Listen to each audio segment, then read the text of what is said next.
Bonjour, je suis Florence Gourdin, puéricultrice à domicile, faisant partie d'un réseau national. Je vais vous présenter le sujet de l'allaitement maternel, qui est un vaste sujet. L'allaitement maternel est le mode d'alimentation du nouveau-né qui est recommandé par l'Organisation mondiale de la santé de par ses bienfaits. Mais il reste surtout le meilleur mode d'alimentation à partir du moment où la mère va avoir fait le choix d'allaiter son enfant.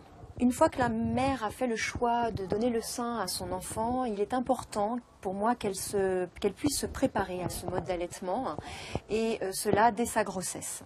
La première étape la plus importante, c'est la première mise au sein. Si c'est possible, de la réaliser le plus précocement possible dès la salle de naissance, c'est l'idéal. Après, certains enfants ne tètent pas tout de suite, sont un petit peu endormis. Dans ces cas-là, ce n'est pas grave, ça sera reproposé à un moment où l'enfant manifestera le besoin de téter. La montée laiteuse se fait aux environs du 3e jour après la naissance, parfois un peu avant, quelquefois plus tard chez certaines mamans.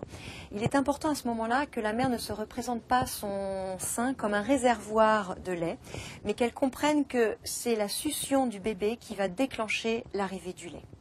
Pour donner le sein à son enfant, il est important que la mère soit confortablement installée dans un fauteuil, dans son lit, dans un canapé, le dos calé, les épaules le plus détendues et l'enfant bien contre elle.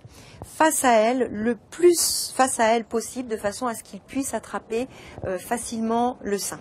Si l'enfant n'arrive pas à bien s'accrocher ou n'est pas motivé pour bien téter, ne pas hésiter à stimuler avec le mamelon la bouche de l'enfant de façon très délicate, ce qui peut déclencher son réflexe d'ouvrir la bouche et ainsi de mieux saisir le mamelon. Le rythme des tétés. Il est préconisé que le nouveau-né tète à la demande, surtout jusqu'à ce que la montée de lait se fasse bien. Par la suite, son rythme se régulera puisqu'il y aura plus de lait à disposition et l'enfant pourra alors espacer plus les tétés, pouvant aller jusqu'à 3-4 heures des fois d'intervalle. En moyenne, l'enfant prendra 6 à 8 tétés par 24 heures et pourra même aller à certains moments jusqu'à 12 tétés par 24 heures. En conclusion, pour qu'une maman puisse réussir au mieux son allaitement, c'est qu'elle ait pu faire le libre choix de cet allaitement maternel, qu'elle ait pu s'y préparer et qu'elle ait pu être accompagnée par une professionnelle qu'est la puéricultrice à domicile. Même si les débuts de l'allaitement maternel peuvent être parfois difficiles pour certaines mamans, cela reste un pur moment de bonheur, de partage entre la mère, son enfant, en collaboration avec le papa.